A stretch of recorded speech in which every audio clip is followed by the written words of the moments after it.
From TMP to TTNG, for sure the cure and those tired meme jeans. Helican Sella and the promise ring. Sunny day, real estate and rights this spring. Prince Twinkle Daddies help keep the dream alive. I constantly thank God for Algernon and Remo Christie Front Drive. Mineral, snowing, high tide hotelier and more. Rio Limo only consists of the DC emotive hardcore. But you gotta admit, Kyle and Ellie really on that emo bullshit. You gotta admit that Kyle and Ellie really on that emo bullshit.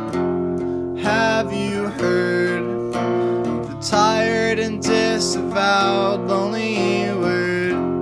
Have you heard the disavowed and lonely word? Have you heard the lonely disavowed word? Have you heard the tired and lonely disavowed word? Well, here we are at episode 61 of the E-Word. First episode of 2021. First episode in about a month and a half, but we're back. And this is Kyle. I'm recording here in Madison, Wisconsin, and over there in Austin, Texas, which apparently has snow now. Yeah, we just had to scrape a shit ton off the car to go to the gas station, and I think we have to go buy a new windshield wiper because it was one of them was just like flopping around, all fucked up. Well, we brought Camp Trash on for the first episode of the year. I know half of it is in Portland. Are you both in Portland? No, I'm down in Gainesville, Florida. Yes. R.I.P. to Fest. Levi is in Gainesville, and I am Keegan, and I play guitar in Camp Trash, and I live in Portland, Oregon. The rest of the band is in Florida right now. Alex plays drums, and Brian is a vocalist. They both live in Bradenton, Florida. I feel like people always forget that Glockamora was from Florida, right? Yeah, the real Glockamora fans are always like, they fucking started to suck when they moved to Philly. Yeah, that's where I was getting. I feel like the people that are like Ghoul Intentions is their best work are like, yeah, where people are like, Yeah, I feel like we as a band have been going back and forth between where are we from, like where are we gonna hail from, because everyone, like a lot of people know Keegan's in Portland, but a couple of places have described us as a Bradenton band, which I think I want to disavow as soon as possible. But being from Florida, that's some real like emo revival credit. I want to take that title. I adore that you say the full. You don't say cred. You say credit all the way out. As I was anticipating it sounding really bro-ish, so I just tacked the end on. You stuck the landing, bud. Wouldn't mind being described as a Florida band. I think that there was a write-up of one of our songs that mentioned like Further Seems Forever and stuff like that, which we don't sound like at all. But just that like said that Florida is a place where like Florida is an underrated part of like emo history, where a lot of the bands that come out of there get famous after they leave Florida or don't get credit for being part of like the emo scene until much, much later in their careers, or as afterthoughts. Hot water music. mm-hmm. Yeah. No Idea Records in general. Yeah. Florida. I mean, my favorite Florida bands that have like secret emo cred are always Shai Hulud and Strong Arm. Like absolutely. Tracing the straight line from Strong Arm to Dashboard Confessional is super fun. we need to go on record here that Florida is absolutely the finest Christian rock state in America. There is no better home for Christian rock, Christian metalcore. I have at least 4 7-star t-shirts. I deeply believe in the supremacy of very dumb, bad Christian metalcore, and am grateful to be from a place where I went to so many shows where I just got my shit kicked in the first 4 seconds and then kind of sat on the steps outside. It's a very foundational element of my youth.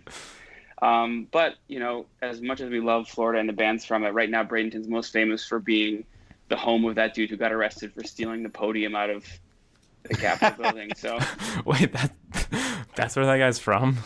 well, we like to specify he's from Parrish, which is the shitty adjacent suburb of Bradenton. We're going to try and distance ourselves as much as possible from that guy. Right. So when people say that you're from Bradenton, it's kind of like when people say we're an R emo podcast. Just It's, you know what?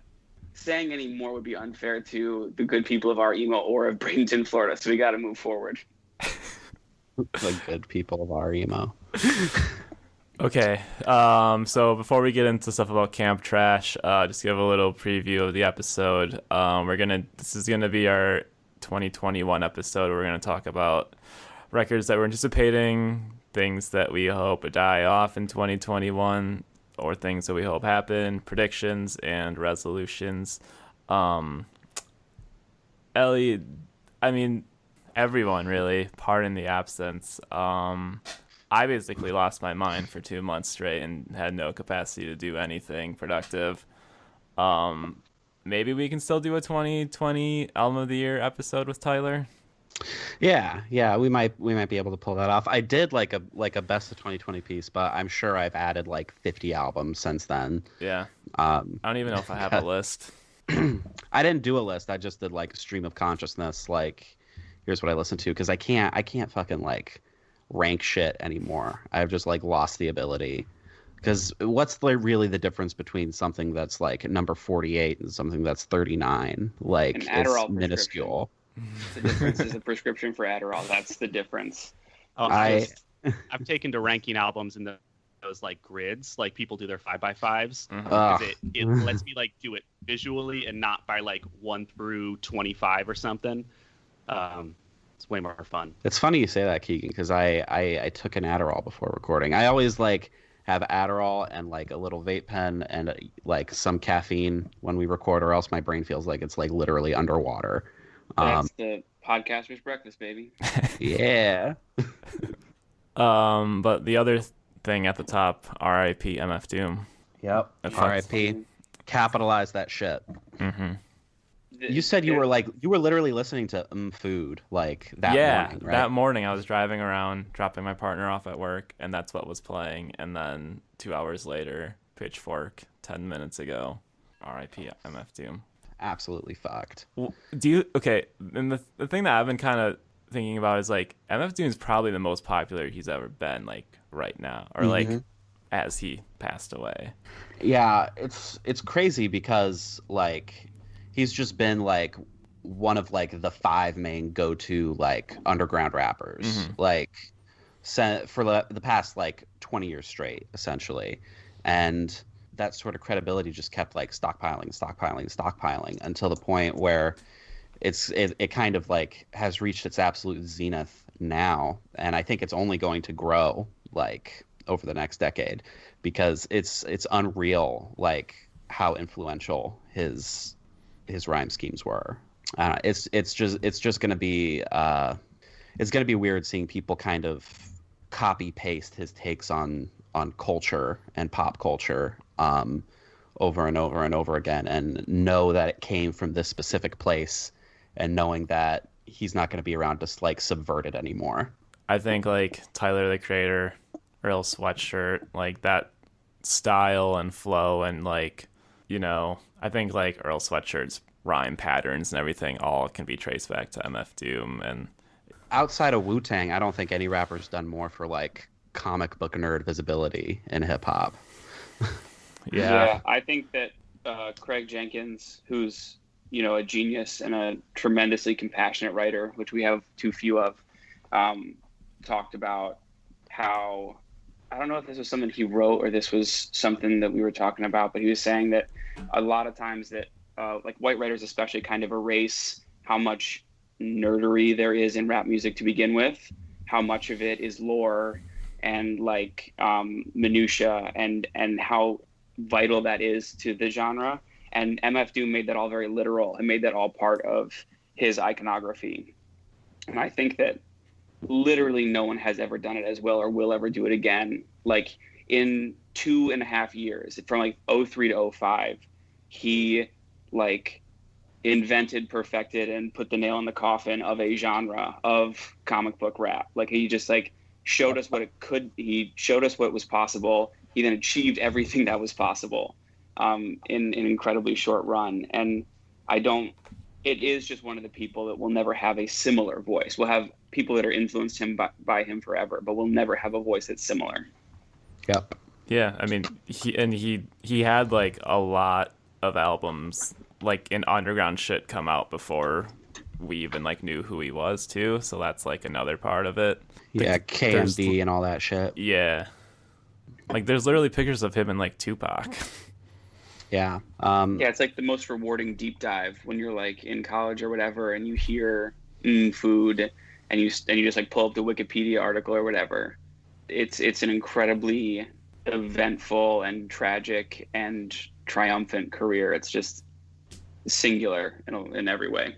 I mean, I just like sobbed. Like I'm a 30-year-old man who found out a rapper he liked passed away, and just crying at my laptop. And I think that like what I don't want is for people to be like talking about how that was the punctuation mark on 2020 or whatever. Because I feel like it has nothing to do with a shitty year full of fascists and dipshits and like, you know, us having to be in the streets every night of the summer just because there's no other way to announce that we're through with the status. Like MF Doom is not a part of any tragic 2020 story. That's like a beautiful life well lived, and someone who I hope is remembered way outside of this bullshit year. But 2020 being what it was is definitely why Camp Trash has just last week put out music after not doing anything for a whole year. And the thing about the whole 2020 narrative is that it's still 2020. It's gonna be 2020 until this pandemic is over. Yeah. Yeah, You know? for so many people who have been like watching this happen, like someone tweeted, well that escalated very steadily over the course of 4 years. Like people have been watching this become the thing for so long, and to box it into a year feels like great. Now that we're paying attention, like I mean, yeah, if you really want to extend the analysis here, 2020 technically started in January 2017. yeah. And and it's just more people have been noticing that it's 2020. Yeah, I can't wait until I go to my first, concert of like, probably fall 2022 and tweet rest in peace 2020 in parentheses 2017 to 2022. Yeah. The year that lasted 5 years. Wait, Keegan, how many bevies do you have right now? I saw a mug, I saw a thermos. This is how I get the first pot of coffee of the day. First I drink this one, and then the rest of the pot about fits in this. So this is like these 2 cups, then this, and that's the first pot. And then pot number 2 starts about 10 a.m. and then it's afternoon coffee. We must have been raised by the same dad, because I did exactly the same thing. Thermos for extra coffee, mug of coffee. I've also got my water, my orange which juice. thermos is that? This is my free law school thermos. Oh yeah, this is the Sarasota Christian School mug from when I was a middle school English teacher at a Christian school. That's why you're mom's favorite. Okay, Keith Buckley. You're absolutely right. We're building out the lore.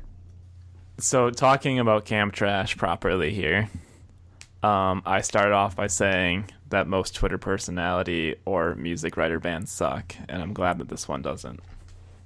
Can anyone confirm that theory, that people that are popular on Twitter that have bands, or who are popular on Twitter just for being popular on Twitter, most of those bands suck?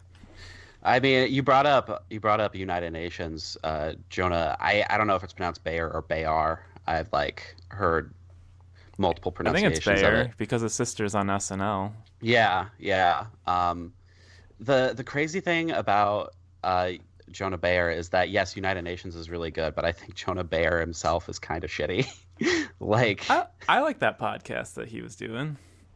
It's hit or miss for me. I listened to him on Turned Out a Punk, and it was like it was much better than than like his podcast. I thought, like, I liked hearing his stories about the Clevo scene and like One Life Crew and stuff. And then That shit when you listen to rocks. the podcast, it's just like him like inserting like puns as the artist is like attempting to tell their story.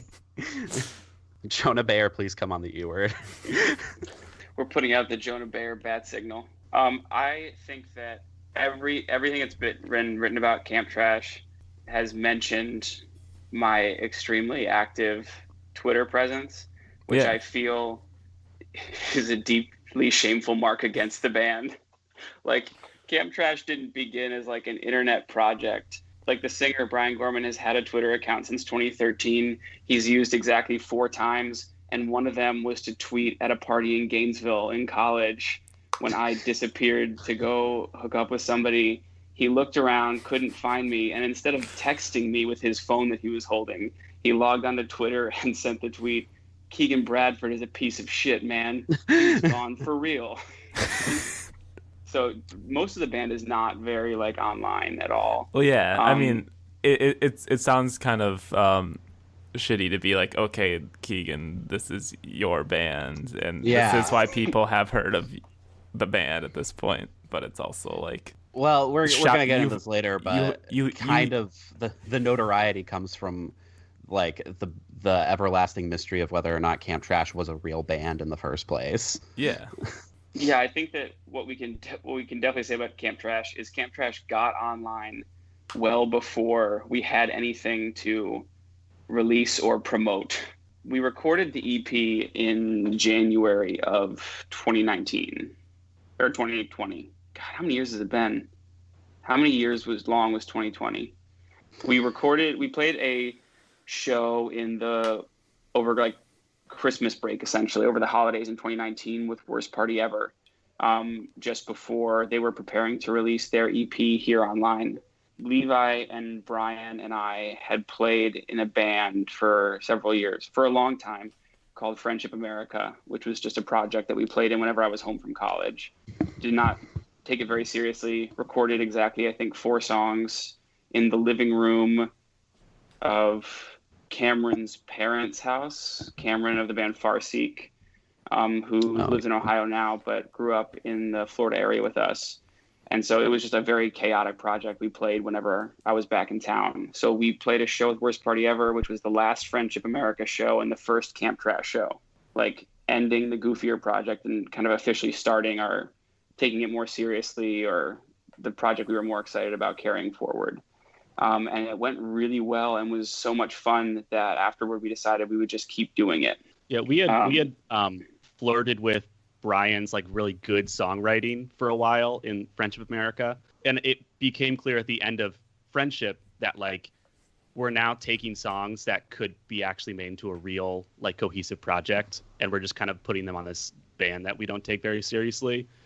And so like one of the tracks on this EP, Bobby, is one that we like played with Friendship for a while, and have just transitioned over to like this is some of Brian's good work we're gonna like take from our previous band and make into Camp Trash. Was Friendship America like an emo band? Friendship America was Levi? Yeah, we were like, I think of as like a mix between emo and party rock.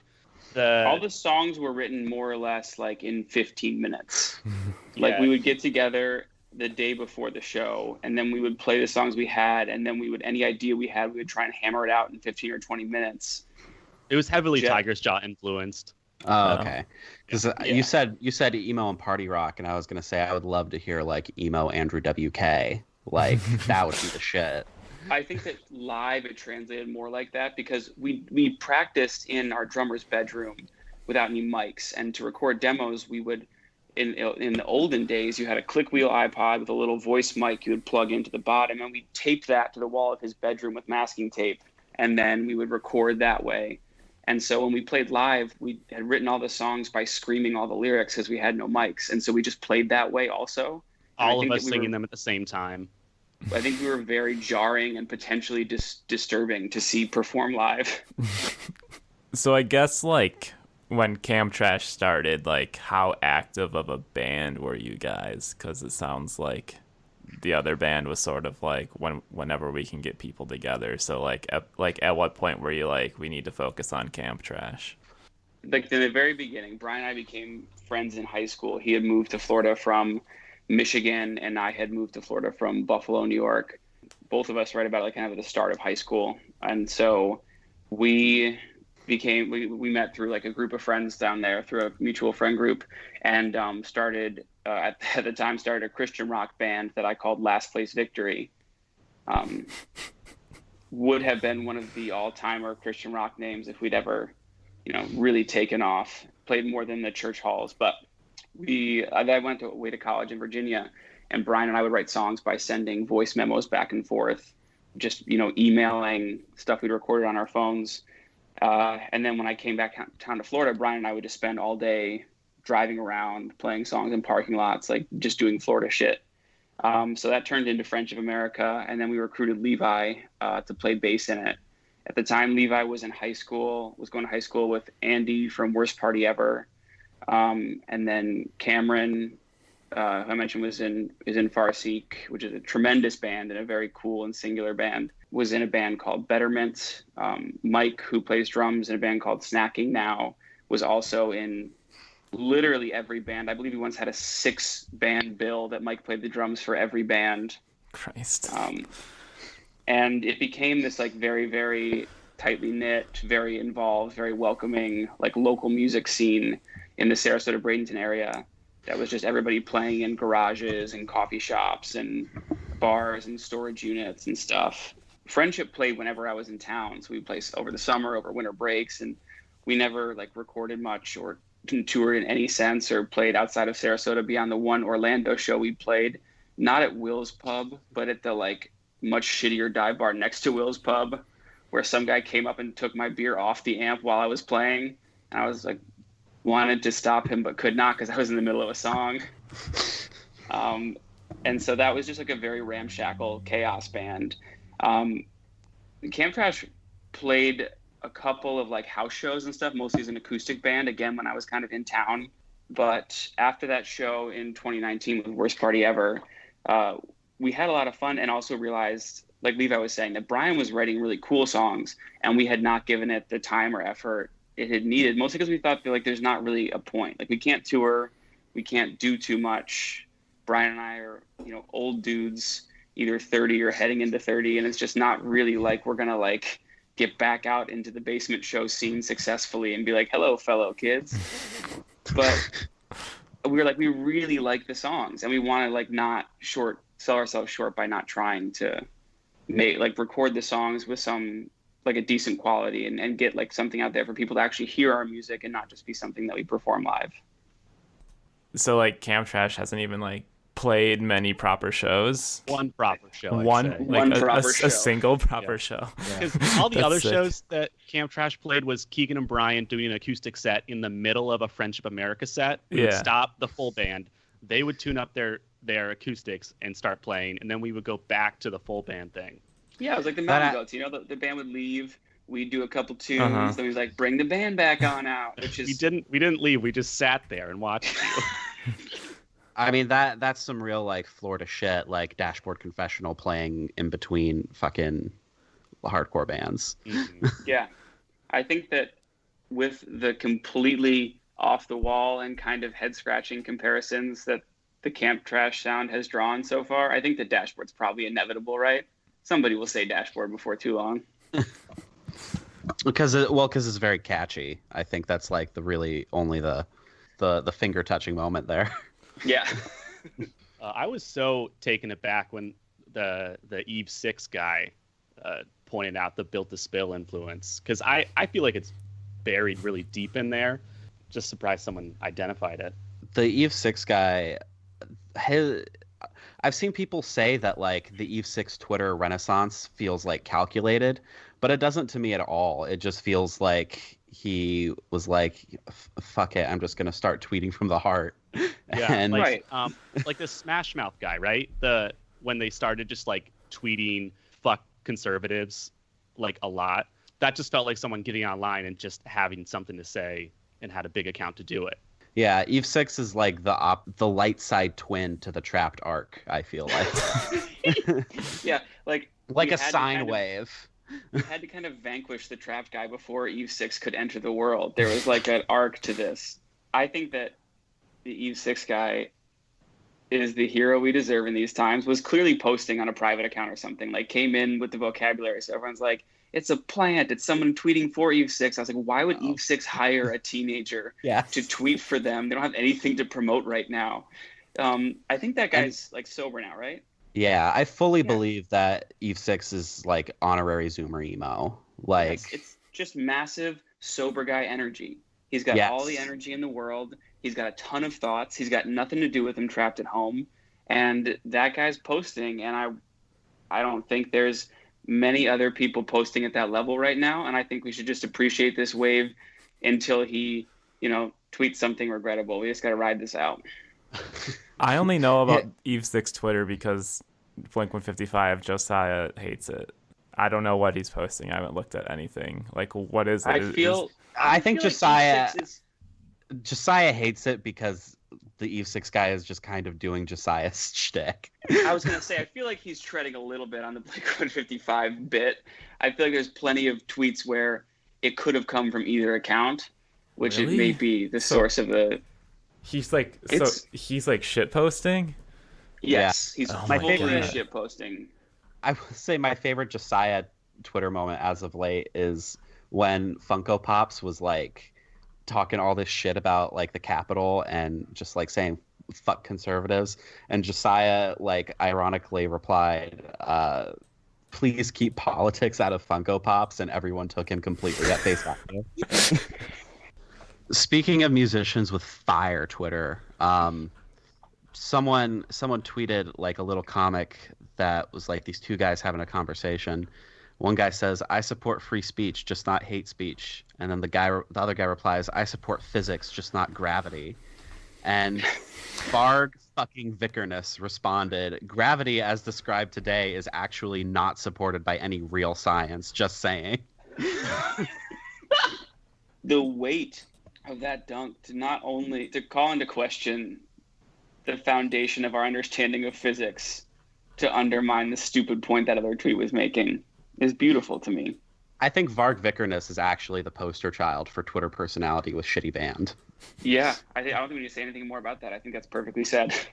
There's also so few of that era of bands. Like, we're aware that like the Third Eye Blind dudes are enormous dipshits that no one gets along with. We're aware that if anyone in Goo Goo Dolls said anything, of any kind publicly, we'd have to stop listening to the entire band's catalog. Like, we're just dude. Fuck that, because the Goo Goo Dolls have like 6 straight amazing albums. The Goo Goo Dolls used to sound like Superchunk, and nobody told me until I was 30. And I listened to that record, I was like, what the hell's going on? No way, really? Well, Yeah, I gotta listen. I to think it now. Buffalo's Yeah. proudest sons, baby. I think less Superchunk and more like they transition from aping early replacements to aping later replacements. Which but is also the Superchunk arc. I I mean, in a complimentary sense. Superchunk went from aping Husker Du to aping Bob Mould solo. Oh, see, and this is where we're at. All three of those bands in my mind, all of that's the same. All of it is just one big mass of dope rock and roll. On the real, though, I think that Superchunk is a band that will never quite get the credit for inventing a whole lane Mm-hmm. in between pop punk and indie rock that Yes, would not have existed without them at all, and maybe still the best band to ever do that kind of thing. Like, I don't think there's a better record in that lane than Majesty Shredding. I actually would argue that Green Day's Kerplunk fits right into that lane. Like That could be true. But again, I don't think something that exists really without what Superchunk started doing. I don't actually know anything about the Green Day guy or like what his influences were.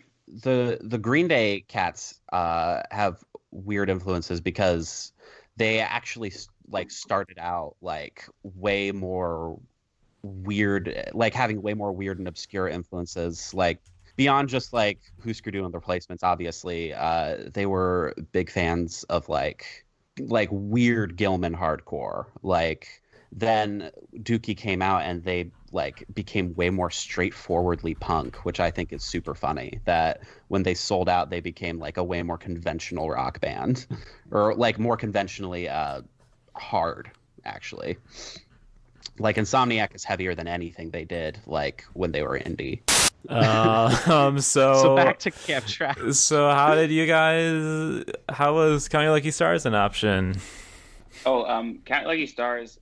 The emo revival thing happened while I was in college, and I was in Virginia, and so it was kind of get the runoff from a lot of the Philly stuff. That was like a huge time when I was just like scrolling blogs constantly, listening to as much music as I ever listened to in my life, and going to as many shows as I had ever gone to in my life. And so Counting Lucky Stars is a huge and still underrated and untalked about part of that. I don't think the emo revival, as we talk about it as a scene or whatever, as a wave, I don't think that exists without Counting Lucky Stars. Fuck no. I think that Keith has an ear for what is cool, and in a way that very few people have. I think he's able to hear things other people don't. And I think that the stuff that he's chosen to put out is a sign of someone who's like really listening and really aware and has a cool vision. I still don't think there's like many other labels that have such a clear through line and singular vision for what they're trying to do. And I think by being a little bit more hands off, I think they're really super supportive, super invested, and also have always stressed to us at least that like our vision for stuff and our goals for stuff is the most important thing, and have helped out with ideas or financially or whatever when we had like a vision for a thing we were trying to do. And so I think that, I don't know, maybe it's Keith being a musician too, but something about the way that Keith cares about music shows up in the way that he's run that label. And so when we recorded Downtiming, it sounded better than we thought it was going to sound. It came out sounding more together. And I was like, oh, well, we should actually send this to labels before we just, I think the original plan was just to put it out ourselves, just like tweet, hey, this is an album, and put out cassettes eventually or something. But I was like, if we can find a way to get this distributed, that would be ideal. And so I sent messages to a few people, but I wanted Count Your Lucky Stars because I wanted it to say CYLS number whatever on the spine of the record. That's what I wanted. It just meant a lot to me, that label and that discography. So I DM'd Count Your Lucky Stars and said, it says on the website you don't take submissions, but I do have a submission I would love to send to you anyway. And I was like, I'm aware this is super annoying, but I really like your label and would like to send you something. And they said, people usually ignore that warning anyway, so go ahead and send it. God bless Keith, man. Just the sweetest person, which is something you can say about so few people in running labels or in music. And he just, then we got on the phone, we talked about what we wanted to do with it. And then the moment I knew that we were like in a good place was we were like sending unmixed demos. We recorded with Kyle Hoffer in Orlando, Florida. Oh yeah. He recorded the Here Online EP by Worst Party Ever.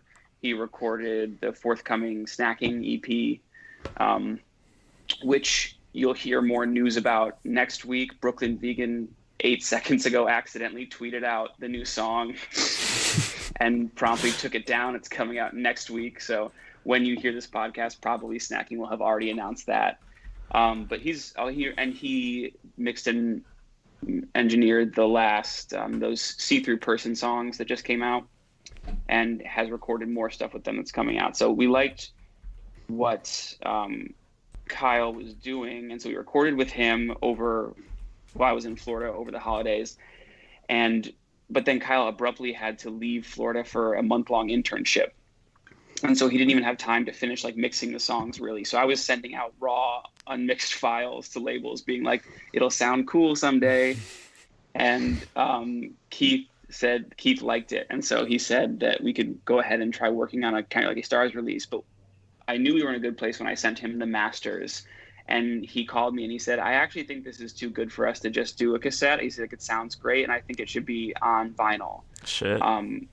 Which is not something that we plan to do, because we didn't want to put a label in a financial hole for a band that didn't exist. But Keith was the one who said he wanted to do it on vinyl because he thought it sounded good enough that it should be something you could listen to on a record. And it's that kind of like involvement and enthusiasm for what we're doing that has made it a really easy and fun thing to do. Yeah, dude, that's like a dream label for anyone who likes emo. Yeah. It will result in us being people describing our music as a little bit more emo than it actually is, I think. I think that's fine because I think that it's clear that what we grew up listening to, what we like, is emo music, even if we possibly write a little bit poppier than that. My initial thoughts on the song is that like it sounded very 2000s, and like that's from everything from like, you know, something I could have been playing in the background of like the episode of like The OC to even like something like I got a little bit of Taking Back Sunday vibes. yeah, and also like the Long Island shit. That's wild. Yeah, I think that we get a lot of comparisons that as a band, I think as a band, we're bad at figuring out what we sound like, and spent a lot of time trying to figure out, like, Keith asked us, like, hey, I'm sending out the press stuff. We need like a recommended if you like a 3 bands you guys think you sound like. And that was a full 24 hours of arguing in the group chat about like, no, we don't sound at all like the Get Up Kids. No, I think that if you listen to Guilt Show, though, we sound a little bit like Guilt Show. And just like and then like someone going, what the fuck is Something Corporate? And so we just kind of badgered that around for a long time. But Brian grew up in Michigan in the aughts, and so was going to see Mayday Parade and Hit the Lights in church basements. And so when Brian's obviously a gifted talent. Like, he's a cool writer. He's a cool voice. I am making music just because I get to make it with Brian. He's my best friend and the only person that I would consider really making music with. But what he describes himself as not a naturally gifted musician. He started making music because he heard like Hit the Lights and was like, oh, I want to do this. I want to like make a Mayday Parade record. So he started like making pop punk songs and like singing pop punk. And I think that that's never going to fully leave our sound. We're always going to be a little bit pop punky sounding. Yeah, like it's like I think it's just like very unapologetically like catchy and melodic, and like the vocals aren't like tied down to like just like 3 chords or something. Like he's changing it up constantly, and I thought that was really sick. Yeah, Brian's other strategy is to only use 3 chords, but to use them in as many ways as possible in order that no one's aware that he's using just 3 chords. Mm-hmm. That's the cheat code. Yep. And then in your premiere, they also wrote in the article that you guys are working on an LP already, or not already, because this shit's been brewing for a long time. Yeah, we've spent the past year writing. We had a couple songs that were kind of written before the EP, but most of the record was kind of written this year in this process of like getting downtiming ready to go and waiting on an appropriate release time. And then I'm flying out in 2 days here to go back to the studio. We're going to go record with Kyle again, and we're going to be doing a 12-song. Right now it's a 12-song LP with Kyle that we're going to be releasing in September, October sometime. 12 songs is a lot to already have, like, coming right off an EP too. So props. We got a lot of steam from being a real band abruptly. Brian and I have been just writing songs by ourselves for so long that even before we had released anything, just to have copies of our songs and be able to send them to people and show them like what we sound like and what we wanted to sound like gave us a lot of steam through a year when there wasn't also like a lot else going on in our lives. Like everything was on hold.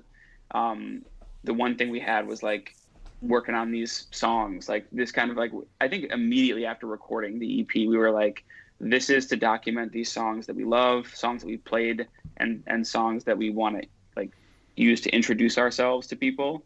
But we immediately were talking about what the plan was for a full length. The goal's always been to record a whole record. Are you going to storm the Capitol if you're not an emo freshman class 2021? Where we twinkle one, we twinkle all. Yeah. It would make sense if we're not in the emo freshman class of 2021. If we are in, if there is a Gin Blossom's knockoff freshman class of 2021, that is where we belong, and that is the list I will be furious for not making. That'd be funny if there is like a podcast just dedicated to like contemporary 90s alt rock. That's what our genre tag should be, Levi. We should just be calling ourselves contemporary 90s alt rock. Not interested in hearing it till I hear it from you. Okay. All right. So here we're getting into the nitty gritty here. So 2021 anticipated albums and the rest of 2021 preview. All right. Yeah. I mean, I didn't know that there was a lot of stuff that's already set up for the top of the year that I'm pretty excited about until I had to dig for them. In fact, one of them's coming out tomorrow for the announced albums, Hospital Bracelets debut LP. Oh my God, it's already January 11th. Holy shit. I think this is like one of the highly anticipated emo albums in like the past year in general. Yeah, because Hospital Bracelet has like lots of pop hooks. I think they like really they really appeal to people who would have been listening to emo pop stuff like 10, 15 years ago. And they've gotten like super fucking popular over like the past like quarantine, basically. Just riding off like a handful of songs that have just been like getting spread. Yeah, it was the Haha JK Sober song. Yep. Which name I apologize for not ever knowing correctly. Yeah. But that was Sober JK Haha unless. It happens like every like 6 months or so that a song, and it's like usually an acoustic song or a not fully recorded, but like one song just kind of like takes off at an unexplained rate. And it was Worst Party Ever's Trying Soda. Yeah. Which is like sitting at absurd streaming numbers, which is an iPhone demo that Andy recorded, probably under the influence of marijuana at some point, and is like a calling card for the band now. And the Sober Unless song for Hospital Bracelet will be like a defining song for them as long as they're a band. I think it like is a great mission statement for what they want to do, for sure. Yeah. Yeah. I'm excited for this one. I don't know if anyone gives a fuck about Cloud Nothings in 2021 except for me, but I'm really excited They for. fucking should. Okay, we have a fan here. Oh yeah, I mean Okay. I feel like Cloud Nothings is a big songwriting influence for both of us. Oh yeah, we're recording at least one Cloud Nothings ripoff song. Sick. It's Boogie Wards. I'm like tentatively excited about this Cloud Nothings record. I have it on my list of anticipated records. I just like haven't loved the singles so far, and I've loved everything else they've ever done. I just don't know if this one's gonna hit the right way. I guess it's a good thing people are still stoked about Cloud Nothings, like even after they tweeted that fucking your Spotify Wrapped is just a list of artists you owe money to thing. I think like they're like especially jaded. I mean, like they're jaded to the point where they're writing an album a month for people that send them $10 directly on Bandcamp. And Yeah. I think like they are very much like the working class band that like needs to tour like at least 6 months a year. So I think Dylan's extremely jaded about what's going on. Yeah. They're Lake Erie boys. They're part of that Cleveland, Michigan, Buffalo, steel town, working class town, like, you know, places people don't vacation. But I think that is probably always been Cloud Nothing's strength, is that it always just sounds like he's like working out. Like he's always just fucking improving. I think that you can pick any Cloud Nothings record and say it's your favorite record, but it's pretty inarguable. Like but the last thing that they did as a label release, like Last Building Burning, I think is like the most technically impressive thing they've ever done. And when they were touring it, they were playing it straight through without pausing between songs. And so it was like 25 minutes that to me was so much more intense and exhausting.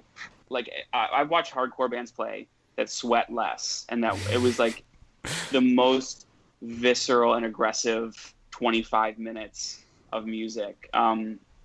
And I think that where quarantine albums are weird. I think it's like going back a lot to the poppy stuff. Levi, I think you were saying the vocals are like mixed super high suddenly. Yeah, they are not like, usually he does a good job of putting them down in the mix. Now they have like a new producer working with them. Well, this is an Albini album, the one that's coming out. Yeah, they like have publicized very widely that Steve Albini's in this project, and I mean, it's what it might not even be their fault. It's definitely what their PR person is putting in the headline. So Yeah. the email is saying Albini produced record. Yeah. Well, But- Albini did Attack on Memory, so I think that's another thing that they could use. It's like, oh, it's going to be like their biggest album again or something. This just reminds me of the time that Steve Albini said Amanda Palmer was an idiot. Because she was like, she did a Kickstarter and then she was like, if looking for professional-ish backing musicians to play for high fives and hugs. Big album coming in this number 3 spot, For Your Health in Spite of, which I've now listened to this record like 100 times, and it's gonna blow the fuck up. It's probably gonna be biggest screamo record of 2021. Yeah, I've heard it. It's the only thing I've heard on this list here, and it fucking rocks. I've heard at least one other on this list, Ooh. but that's getting to the soft announced. Tiger's Jaw announced an album like 2 months ago, and it still hasn't come out for another 3 months. It's coming out on March 5th. It's called I Won't Care How You Remember Me, which is an extremely dramatic fucking title. And apparently this was recorded in 2019. Yeah. With any luck, I mean, they have enough time. They could scrap it and just do a new one. Right. I think that it might be in their best interest to just try again. I love Tiger's Jaw. I think Tiger's Jaw is like one of the reasons we started playing music. Like, we like heard that I was, again, like in college when the self-titled came out, and I was like, oh yeah, anyone can do this. We should all do this. This is like what you just place the C chord for 3 minutes, and then that everybody loves that. But I think they have like 2 great LPs and a bunch of incredible singles and splits. And I think that they have completely lost the map, and I can't imagine listening to a full Tiger's Jaw record in 2020. Yeah, I think that, I mean, when we talked about, was it Spin? Is that the 2018 one? Yeah. Yeah. We were. They're a workhorse band. I think they put records out to tour. Yeah. Absolutely. And they should be, again, no one is shitting on Tiger's Jaw. They're a good band who deserves to be paid for the amount of years they've spent touring 100 days of the year. And I think that if this record has a single that charts at all and allows them to tour, it's good for them, and I support them. I just think that it won't be me personally spinning the record. The big thing for me, like, because when I saw Tiger's Jaw do the anniversary for the self-titled album, and they played it all the way through, I was like, their set list is actually not that different from like the other like 6 times that I've seen them. Yeah. And this is just like me being a curmudgeon, because for me, Tiger's Jaw starts with self-titled and then ends with Spirit Desire and the Balance and Composure split. That's like their golden period for me. That's but canon.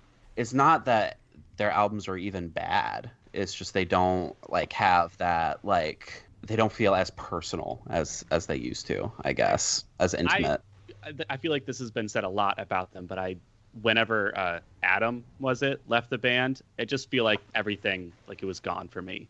Charmer was clearly like Adam and Ben writing separate songs, and Adam's songs all rip, and Ben's songs for me are like, So that divergence, like going deeper into the Ben songs, and now like Brianna writing more songs too, I think. I think that Brianna is an undervalued songwriter in that band and a cool voice. I just think that I don't think she's given a good canvas to work with. I think Ben's songs are kind of very square. The hooks are kind of flat. And they try and are producing it now rather than kind of like figuring out how to make the songs better. I think that you're absolutely right that Tiger's Jaw kind of peaks at the Spirit, Desire, Balance, and Composure split. But I think their best song is Slow Come On. That's a top 3 for me. I think that's the best. I still think that's the best Adam song, even taking into account all the Wicca Phase things. I think that's the best song about being horny and neurotic that any emo adjacent act has ever, and maybe the only one that any emo adjacent act has ever produced. And I think that I'm sorry, because you just like demolished like Say Anything's entire discography when you said that. I was gonna make a Bay Faction considering joke. Say Anything, Yeah. An emo band, then yes, then my argument holds no water. But yeah, and then until the Camp Trash song "Horny and Neurotic" comes out, and then we'll really change the conversation. But I think that, anyways, I think that song is like truly a strange landmark moment in the middle of a weird album. I feel bad just kind of writing this album off already. That's kind of shitty of us. Yeah. Well, okay, we'll meet back in 3 months and we'll discuss our positive responses to the album. If the singles are like actually designed as a signal for what the album's gonna sound like, I feel fine. We got 3 rippers in a row coming up after this, though. The Glitterer album, Life Is Not a Lesson. I'm really excited for that. I started out like not being super into Glitterer, but the first LP completely changed my mind. Like, it was just so good and so focused, and I just really appreciate that Ned's able to like compress all these like different songwriting approaches and hooks into like these 1.5 minute gems. Mm-hmm. And the new single for this record is just like continuing off of that. It makes me a little less bitter that we're probably not going to get a new Title Fight record ever. I think I had the typical reaction of like being like, what the fuck is this? And then being confused. But then that album, or the LP, that the fucking debut LP, really grew on me. And it's like, yeah, it's extremely good. And I'm really excited for another one already. Kids just really shit on Glitter. It's because the kids these days don't have any appreciation for disco, man. Really, I mean, you really need to know where he's coming from to like enjoy it. I feel like, and people just wanted another Title Fight sounding thing. And it's surprising because like a lot of kids are super into like the dance punk, post punk revival stuff, like the Killers and Franz Ferdinand, and Glitterer is just like a much more authentic, like less polished version of that. So I feel like they should be into it. Portrayal of Guilt, We Are Always Alone. Is there any question this is gonna fucking blow the doors off hinges? Like, this is following the integrity mold of being a great hardcore band that is too good at doing hardcore, so they become a great black metal band. I don't think they come from similar places at all. I think they like came from very different kinds of genres or whatever. But I think it's like we've watched death metal become like an influence in hardcore increasingly, like especially vocals. We don't have barked vocals anymore. Yeah, we don't have like barked vocals anymore. We have like very guttural vocals and like gulch and like very shred, like a lot more metal influence. And I think Portrayal of Guilt is just like, fuck it, we're actually a metal band now, and I think they're incredible. I think the difference is that Portrayal of Guilt started with black metal influences, and Integrity kind of accidentally became black metal through like the noise and the Japanese hardcore influences. But if you're looking for like integrity stuff, like that rides the border between hardcore and black metal, I feel like not enough kids these days talk about the infamous Guyana from California. That band's fucking ridiculous and super dark, and there's so many like ridiculous stories about them. We'll put them in the show notes. Another record, if you're looking for kind of integrity stuff, essentially when Integrity started taking on Japanese hardcore and shifting towards metal, is a Japanese hardcore record by a band called Creep Out, which came out at the end of August last year. It's called Swine and Heretics, but Swine is spelled Svvines. And their single from that album features Dwid from Integrity on vocals, and their sound is very like that transitional Integrity period, like pre-Howling, just kind of that moving into more noise and metal. And it's an incredibly solid, beefy record that I think won't get talked about because it's a Japanese hardcore band record, but it's really, really good if you're into like Integrity stuff. Also, shout out Pale Creation. We got to talk about all the Holy Terror stuff though, if we're gonna go that route, or fucking like In Cold Blood, like, which was the best Integrity members like doing their own band, and it's kind of like that in between point between like in the Clevo hardcore like context, it's like the midpoint between the Integrity sound and the Ringworm sound, and their Victory record in '98 is really, really good. And then you said Shinguard announces their record today, Kyle? Yeah. Shinguard announces their name change today. I mean, I see that they have changed all of their tags to Hazing Over. Yeah, I think that's their name now. Yeah, Callous Cowboys tweeted, "Our friends are now called Hazing Over." And I would assume we get an album announced today. yeah, there's a promo they tweeted 23 hours ago that says tomorrow. And Yeah. it's a 1-second promo. It's gonna be unimaginably heavy. Shungard or Hazing Over are just becoming heavier and heavier and heavier. That's the most exciting young heavy band to me by a mile. Yeah. I think that what they're doing is the most interesting, and I am genuinely afraid of them when I put their music on, and I think that is the best sign. I think it was for like the fucking like one of the live stream things that like the Summit Shack did. They like gave like a preview of new music, and it was all just beat down. I'm stoked, and I'm excited for a new Julian Baker album. I like the single that was released already. Julian Baker is still the wagon that I'm not on. Like, I don't have anything negative at all to say about anything she's ever done, but I also like feel like there's something about it that I can't grab onto. Well, it's because you were never in youth group. You never played in a praise and worship band. Is the missing gap there? Levi, are you a Julian Baker fan? Not yet. I was on the Phoebe Bridgers and still on the Phoebe Bridgers train really hard. But Julian Baker to me is like always been a little too like slow and airy. And Phoebe Bridgers was like okay before, but then like when Kyoto hit and she was actually doing like a pop song, it felt like that's the right direction for me. I want Julian Baker to do more. Like, I want Julian Baker to write Kyoto, and then I'll return. A totally reasonable thing to want. Hey, I would love if you could write somebody else's song. I think that Lucy Dacus is the underrated member of that circle. Oh yeah, and my favorite songwriter of that crew. And I'm just cannot understand where new music from Lucy is. But that's what I'm looking forward to the most. If we can hope, that's one of my like Hail Marys for 2021 is there has to be Lucy Dacus music somewhere. And I would love to hear it. If Julian Baker dropped a song with like a major key breakdown with synth lines, I'd probably be down for it. If Julian Baker covers Mutiny, I think we're good to go. Yes. Then Soft announced. So the Stars Hollow is this the other LP that I've heard because I did the bio. Yeah, it's gonna. Do you remember when we did that episode, Kyle? With like 8 people calling in, and someone was like, Stars Hollow are probably my least favorite emo band right now. I think that this record is even gonna like win the haters over.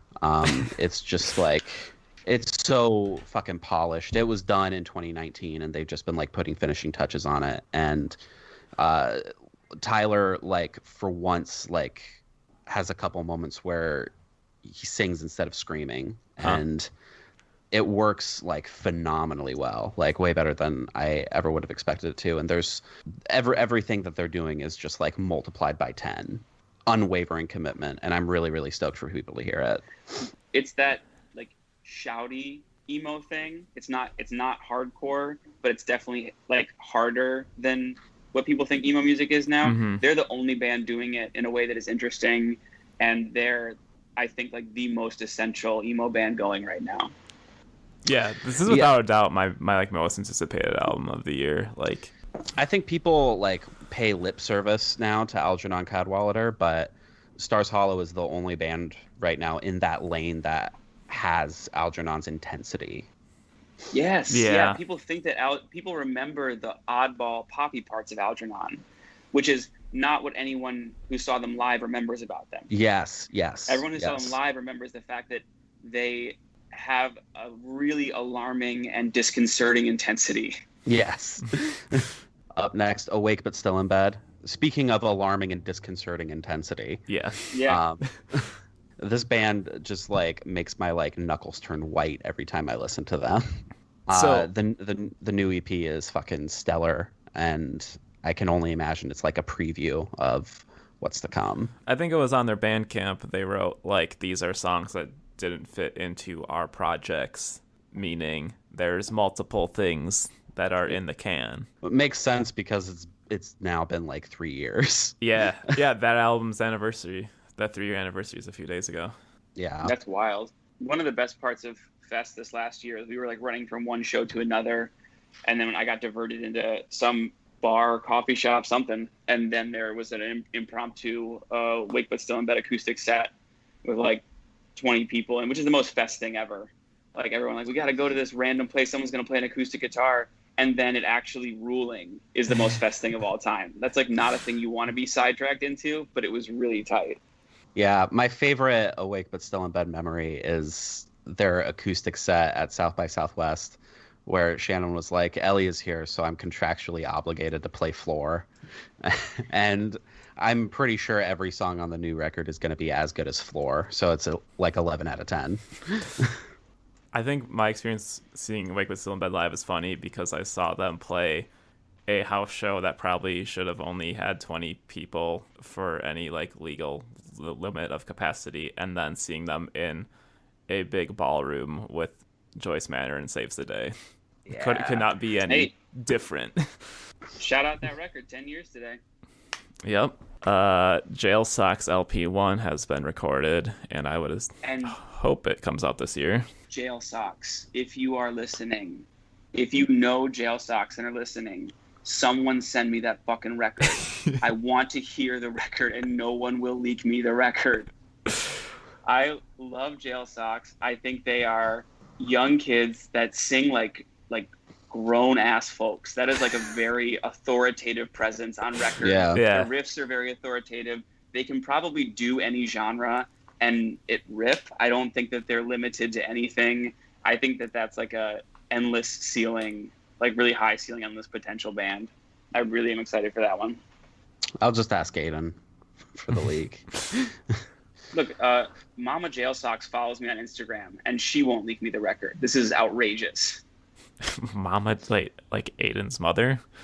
Aiden's mother, yeah. Aiden's mother is a very supportive internet presence for Jail Socks. And when I started posting a lot about Jail Socks, she followed me and just kind of fire reacts whenever I post about her children's band. This is tight. Supportive parents of bands is one of my favorite things to find on Twitter. Do y'all follow Harmony Woods? They released a record on Skeletal Lightning like last year, I think. Oh, yeah. Well, 2019. And her dad is incredibly active and just all the time tweets about how much he loves his daughter and how great the music is, and also about all the other bands in the scene as like a way of being supportive. He just also listens to everybody else. Oh, that rules. I want more people like that in my feed. I'm glad Harmony Woods has finally left the social norms beef behind. God. That seems like light years ago, the whole... It does. It was literally in another decade. Yeah. So, Fiddlehead, like, there hasn't been anything. Like, it's been radio silence from them, but I know that they recorded with Chris Teddy, like, this time last year. And that's an album that I will fucking fight someone to hear. It's crazy how, like, Fiddlehead seems... Like, the Fiddlehead music seems like everything that wouldn't fit on like a Basement record. Yeah. And which makes it like better than almost every Basement record. That's absolute facts. That is a great summary. Do you think Fiddlehead would like put out an album without touring and stuff? I don't know, because I feel Personally, like no. Even though I've never been able to see Fiddlehead, I feel like such a big part of their identity is like the live response. Yeah. I think that's a band that's like a lot of older dude bands that relies on pull from kind of fans that they've accumulated throughout the years in their projects. Yeah. I don't think that they just drop. I don't even think they're a band that would care to just drop like an art rock record and just make a statement piece and leave it be and just sell vinyl. I think they would want to tour on it. Would be my guess. I mean, like, it's a side project for so many people that it's like you would think that they would need to get as much out of it that they could. So that fucking hurts knowing that, like, you know, one of the best albums of last decade, like, its follow-up is just like sitting in limbo right now. It's painful. This one I see so many elite people tweeting about and talking about, and it's the new Foxing album. I don't know anything about this record other than it supposedly exists. Supposedly it's amazing.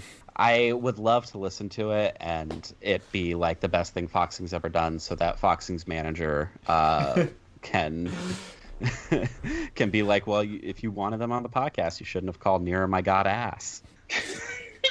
Unless the Foxing album materializes soon, I'm just going to assume they also have become professional poker players. Yeah. That's whatever I assume at this point. When an emo band goes silent, I'm just like, okay, so y'all are just gambling professionally. That's tight. I'm excited for it. I mean, like, Nearer My God, like, how, like, I'm not saying, like, how do you follow up such a monumental album, but, like, what do you follow that up with sonically? Yeah, I think that I'm excited for it just because I feel like they can. I don't know if they're outdoing themselves is the right way to say it, but I think they can follow it up and find like a new sound and a new way to do their thing. I think they always will, and so I think that whenever we get that, that's going to be a great record. Yeah. My best case scenario prediction is that it sounds like EXO by Elliott Smith. Hell yeah. Let's go. Ricky left the band in the middle of quarantine too, so I think this is like Ricky's last album with them. And has the world has given any update about their album that has evidently been recorded? Just some teasing here and there, just dribs and drabs. But I think James Cassar has said like some positive things about it. This album is probably like the one I'm the most nervous about because like they're one of my favorites all time of the genre, and like holy fuck was always foreign a whiff. Yeah. So I just keep wanting them to.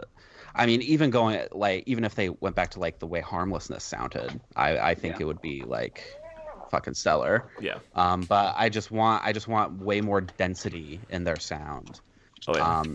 Hopefully with like the time that's passed, they have just been like using that to like keep adding shit into the mix, which I think was always like the World Is appeal, is that there's just so much going on at all times. Yeah, they're the broken social scene of emo band. Yes. Absolutely. Yeah.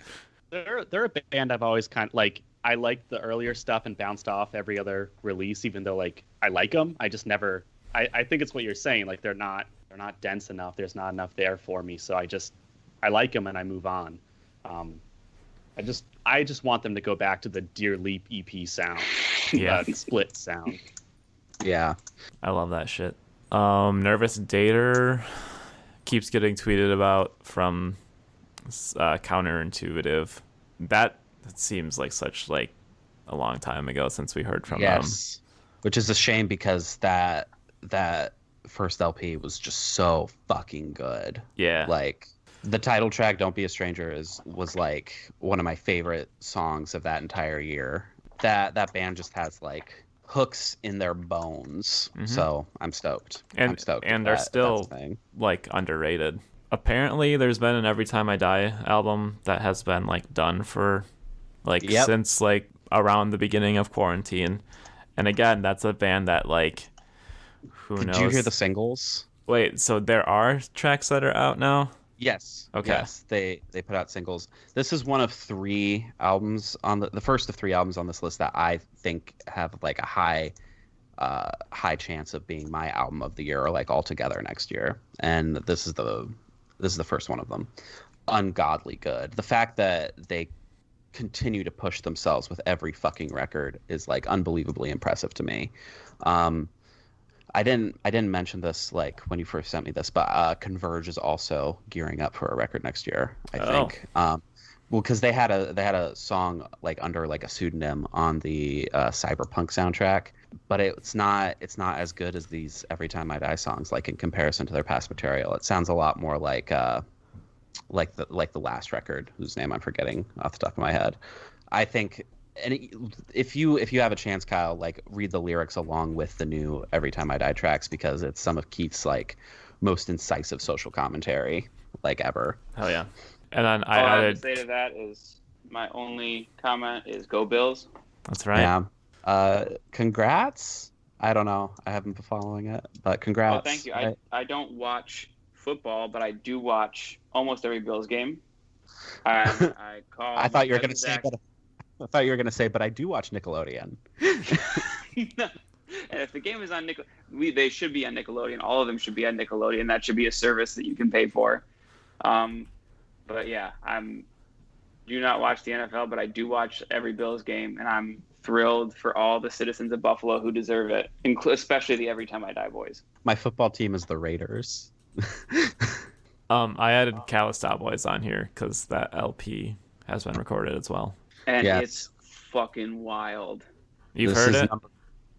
It's truly fucking. It's gonna make Die on Mars sound like a terror record. It's gonna make Die on Mars sound like normal and tame in comparison. It's truly off the rails in the best way, and I think that Carson is becoming one of the most interesting hardcore voices. I think that we have a ton of cool like sounding hardcore right now, and I don't know if I've heard hardcore lyrics or vocals that have really shaken my shit up recently. And the Callous Cowboys do that for me. This is number 2 potential album of the year for me here. Just because Callous Cowboys are in every way, like, I think the modern version of Botch, like, in that they're completely reinventing what hardcore is capable of and pushing every single possible boundary that they can. I think that what they won't go down for, but they should, is the way that they're incorporating borderline sass stuff in a way that isn't beholden at all to the genre. Just like their influences are really wide ranging, but they're not aping anybody else right now. But their appeal is like widespread. Like it scratches an itch for everyone. Like those mathcore nerds, the hardcore people, emo people. Yeah. Yeah. They actually, I'm gonna go and revise my statement. I think they're doing something as good and as like has like as much potential for being influential for the next 20 years as Glassjaw. I think they're gonna be like on that level. Yeah, and the new record has exactly as much misogyny as it. Y'all are gonna love it. Yeah. Do y'all have any other? I mean, like this is just my list that I like scrapped it together and looked up. Like, do y'all have anything to add for any soft announced or announced albums that you're looking forward to? Yeah, Levi, you sent me a list this morning, I think. Yeah. Well, number 1, the new Hold Steady record that's coming out pretty soon. Hell yeah, boys. Yep. I listened to Girls and Boys this week, and it did not hit me at all. And I don't know if that was me like being too cool for it or if it's just outdone for myself. But I was like, do I even like this band anymore? And that was the concerning thought for me. Just go listen to Separation Sunday again. Yeah. That's the record forever. Michael Brooks did exactly what you're supposed to do.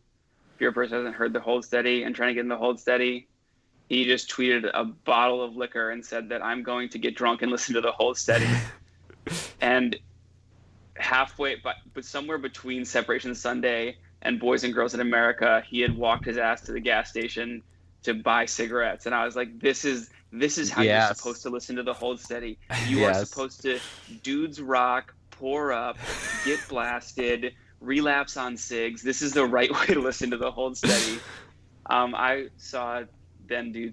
I went to 2 of the 3 Seattle shows a year or 2 ago, and made it through maybe 1.75 sets before I just like burnt out from party rocking too hard. I think they're a band. It does not matter if they're good or not. Yeah. Like it doesn't matter if it's good. It's just the most fun anyone's having being a band right now. And I would rather listen to that than a lot of good music, I think. Yeah.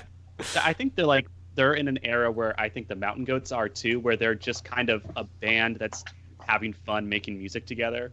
They're not like doing anything as like intense or as like dense and intentional as Separation Sunday or even like Boys and Girls. They're just having a good time, and I love it. I'm all for it. I got into like a kind of like overly exaggerated argument with Hendo about the Hold Steady yesterday, and I think my takeaway from it is that I do think that there is like a quotient of being like a dysfunctional fuck up that you need to reach before you can truly love the Hold Steady. I just love that they've always brought like the regretcore vibe to like a slightly more mainstream level. Like they are basically like the thinking man's like Terror or Hatebreed. I think if the headline we get out of this is the Hold Steady or the thinking man's Hatebreed, that's the best That's the best new music writing 2021. Thanks. I do think that Thrashing Through the Passion is their best record since Stay Positive, the one they put out, I think, last year or end of 2019. No, I don't know anymore. But I think that it was their best record in a long time. I think that the production is a little bit less soupy. They'll never fix it. They like that sound, so it'll just be that forever. But it's a little bit less mushy, and the songs hit. I think they're good little story songs that aren't just regurgitating what they've done before. Kind of, actually, since you brought up like the fact that the band seems to like shitty production, the Wonder Years, the new Wonder Years record is coming out soon, and the songs like that they've released are intentionally in the style of like Upsides and Suburbia, but ever since about No Closer to Heaven, their production has just been getting worse and worse and worse, and Soupy keeps saying this is like my favorite production that we've had on a record so far. It sounds exactly how we want to sound. Fuck you, dude. Just go back to Steve Evans, please. Dude, I'm telling you, I can't explain this at all, but I fully blame the Menzingers for all kinds of bad production. Yes. You can trace a straight line from those records to bands that are insisting this is our best sounding record, and it sounds much worse but closer to the Menzingers. I'm not saying the Wonder Years specifically, but that production style to me is putting the ceiling on a couple records, I think. It's taking the heat off of Will Yip. Who likes it hot? Who likes it spicy? I think a soft announce that I'm really excited about is we're probably getting the first Worst Party Ever full length this year. Oh. I don't know if they've announced anything yet, so I don't think that we're like this is definitely coming in the pipeline, but the plan is to definitely record this year. And the songs that they're recording now, I think are like the songs that they're writing now are really, really pushing what they do, and not, there's always going to be that element of like Andy's acoustic stuff and the kind of songwriter he is that makes him really interesting to people, but they're much more of writing as a full band these days, and they're a 4-piece now. There's a song called New God that when y'all hear it in like 10 or 12 months is going to blow your shit up. It's just it's a really great record, and I can't wait for it to like become a reality. What else y'all got? I'm hopeful for an Archers of Loaf full length this year. Oh yeah. I don't think so heartbreaking. They've not like really like officially announced anything yet. The singles are fun. No, they've announced that they have a record. It just got shelved as soon as COVID hit. Yeah. So they had a tour. I had tickets to the tour. I'm sure there was a release planned around that tour, and when all that got canceled, the record disappeared without a sound. So I really hope we hear that. I think that I say this shit a lot. I think I talk in hyperbole a lot, but Archers of Loaf really did reinvent how to play guitar. I think a ton of I don't think that even they invented a lot of kinds of ways to play guitar and write songs that even pop punk bands ended up using and emo bands ended up using. And they just were a huge, like I think with Jawbox, just really in different directions changed how you could play guitar and how you could use guitar in a song. And I think that hopefully they'll go down as like bigger than, like more influential than Dinosaur Jr., because I think they were. But I'm really hoping to hear these songs. I don't know if I'd necessarily put that like in the same lane, because I think Dinosaur Jr., you have like the line that goes to treat people and then built to spill, like, and then Archers of Loaf are a little bit more on like the Pavement lane of indie rock. And I do think Archers of Loaf are better, and the guitar work was always more creative than Pavement. I don't know if I'd say necessarily more influential than Dinosaur Jr. I think like people don't realize how much influence Archers of Loaf have, because I think so many people don't even know who they are, and that's what's like the crazy part about them. That like other artists cite for a long time that the mainstream never really recognizes. Yeah. I mean, literally every emo record from like 2015 to 2018 sounded kind of like icky metal. Like, yes. Yeah, we used to cover Web in Front badly in like at acoustic sets in coffee shops. Like, remember the time we played Pastry Art in downtown Sarasota, and we played Best Ever Death Metal Band out of Denton by the Mountain Goats. The entire audience was like elderly like snowbirds. It was a pastry shop in a tourist town, and we finished singing Hail Satan, and not one person clapped. Not a single person was happy we were there. I'm gonna say that snowbirds is an anti-Semitic slur. Levi, please check yourself. Yeah. God, we almost made it through the whole episode without getting canceled. This is very off topic, but getting into a fight with Nice about how disliking Seinfeld is anti-Semitic was like the highlight of my Sunday. I want to say that it's not my place to check in on this, but you are correct, and it actually connects to the Arches of Loaf thing, in that if you listen to it, or like now, it feels like, oh, this just why was this as big as it was? And it's because it invented everything it is the template for everything. And you don't have any of this other stuff until you have the person who changed the way things were done. Mm-hmm. And I don't think that Jerry Seinfeld is a good or cool person necessarily. But I think Larry David's okay. Yeah, I think that we have to take all of our comedians with, like, this is the best we get. But I do think that Arches of Loaf seem like cool guys who really got the shit end of the stick in terms of like getting anything out of their music. And you hear that in the kind of very defeatist way they talk in interviews. I think that I still have this quote written down on my work computer here of one time he's talking on a podcast about his son and like how he wants to raise his son. And he said something like, I don't want him to have like a good life or a bad life. I want him to be right in the middle. And I was like, that's the most like hard, like you've lived a hard life when you're like, for my kids, I don't want good or bad. I want it straight down the center. So I hope that record drops, and I hope that it's like a chance for people to like get into the band for the first time and kind of pay their respects to how much they accomplished. Hazing Over just announced a new EP. Okay. Sick. Breaking live. It's on Acrobat Unstable, and I'm pre-ordering it right now. We're in the Acrobat Unstable hat right now, because I'll tell you what, I think that there's not a label that's going to do more cool things in 2021 than Acrobat Unstable, probably. It's just hits coming from them lately. Mm-hmm. All right, so speculated. Sorry. Really quick before we get to speculating, yes. Can I just say I'm a little excited for the new Beach Bunny record or EP that's coming out?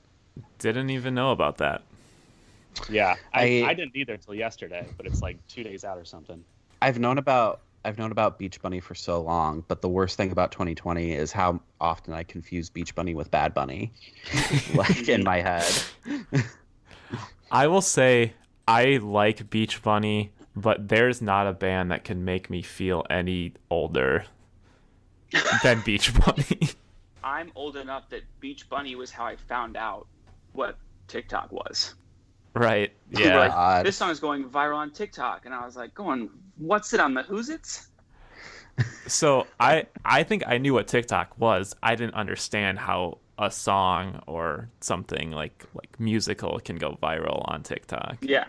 I was aware of Vine too, but not that like it was now a platform for songs to take off like that. Yeah. I did see Beach Bunny last year, and it was an extremely good and tight show, and like they're all super fucking talented, but like it's music that just makes me feel old. Yeah, and I didn't love the LP from this year very much. The EP before it, the one Prom Queen, I thought was great. Yeah. So this is one I'm tentatively like, if it's good, then I'll be excited for it. So speculated stuff. Prince Daddy wrote a record in quarantine. I don't know if it's recorded or anything. They did like a eyeballs tweet, like replying to someone saying, what am I looking forward for in 2021? And Prince Daddy was like, okay. You guys know the genre of Instagram account that like tweets celebrity gossip blind items, or like it posts like long stories I don't use Instagram, so no. Well, it's good. You're probably better off for it. But it's a wave of like private Instagram accounts with like 16,000 followers that repost like censored gossip about celebrities and stuff. And we should do that for an audience of no one with emo bands, where we're just like posting the hot new emo band gossip. That's basically what this podcast is. Yeah, I was trying to think of like a way to put like, we can just make the E-word account just private on Instagram. Yeah, just and nothing would change. Make it seem very exclusive and rare. TM Zemo. Yeah. That's a great pivot, actually. Remember that TMZ show where it was like 16 people hanging out in a newsroom? Yeah. Like, have you guys heard this And- crazy shit? half that show was just about like the people in the TMZ office, as if we gave a fuck. Yeah. Like, It's because they wanted to be But- celebrities. my favorite thing was when I tweeted, sometimes I worry that we're just the TMZ of emo, and somebody was like, nah, y'all are the everyday struggle, and I was like, oh, that's heartening. Let's just talk about Vane really quick. I feel like this is certainly a band that won't release without touring. Yeah. They shouldn't. Uh, They're right there at like crossover status, and Yeah. they should have a big tour. They deserve to have a big tour. They should sell 1 billion records. Yeah. And also just like there's too much momentum behind them to just kind of balk like that. They might just do another remix record, like, It was good. to pass the time. It was good. Even like the wussy acoustic songs I liked. This is just a Hail Mary that I think Origami Angel just kind of seems like the band that would write 5 albums when they Yes. can't tour. And they're also really good at not saying anything about their music. It's the exact opposite of the Camp Trash approach to releasing music, which is to not even indicate that they exist in any way until they're like, hey, we have 3 records coming this year. Yeah. So this is a thing that I want, and I think that Origami Angel is the only band right now that could do it. But I just want like a sprawling like 3-album concept arc about like the first 2 Pokemon gens. Yeah, I think that if we can somehow fuse Glass Beach and Origami Angel into one band, then we could get Sgt. Pepper's Lonely Hearts Club Gen 2. Yeah. We could get like a rock opera about Pokemon. Yeah. Also, Glass Beach has to have new stuff coming out. I know they're doing stuff on Patreon, like covers and stuff, but I'm sure Glass Beach has... Yeah. Either they have a record coming this year, or they will spend the next 9 years working on the record. There's no in-between. Was that the band that released a car seat headrest cover last week? The 15-minute one, yeah. Great. It's insane that I had to question it. Which band did that? It could have been Car Seat Headrest. Right. I can't wait for Car Seat Headrest to cover the Glass Beach cover of their song. Yeah. Car Seat Headrest is a great example of a band that could be a great songwriter, but is just so convinced that they're interesting that every song is just about kind of what they're feeling at the time and thinking it's a story. Every Car Seat Headrest album is a concept album about being in car seat headrest. Correct. And that is, we should clip that, we should loop that. Play that at the top of the show. That should be sampled in the next car seat headrest album. I'm going to sample on the Camp Trash record. It's a good bit. A soft announced or unannounced, if you were at the little Camp Trash Zoom we did when we announced we signed to Count Your Lucky Stars, we just drank a bunch and played our favorite Count Your Lucky Stars songs on Zoom, and Keith showed up and played a song, an unannounced, unreleased song from his new band called Parting. Oh, It's yeah. one of the two Keith two projects bands. that he has most of a record in the can right now. Parting has a EP or maybe an album. It's longer. It's like 6 or 7 songs, I want to say. And it's Keith, from Empire. It's members of Annabelle. It's an ex-Dowsing member. And it sounds like Keith does vocals, so it definitely has that Empire thing, but the songs are much more up-tempo and energetic Midwest emo in the Annabelle or even Dowsing vein, and it's unreal. It's so fucking good. What's the other band that he's in? Mount something? Mount Oriander. Mount Oriander, Mhm. yeah. And I think that's his solo project. I think that one will be a little bit more subdued, but I haven't heard anything from that yet. I think it's his Over the Garden Wall centric side project. Every time I hear Dowsing, I just can't think of anything except skipping a Dowsing house show because my ex was going to be there, which is the weakest, least hard thing I've ever done in my life. To be honest, I'm almost sure that is a Dowsing song. Yeah.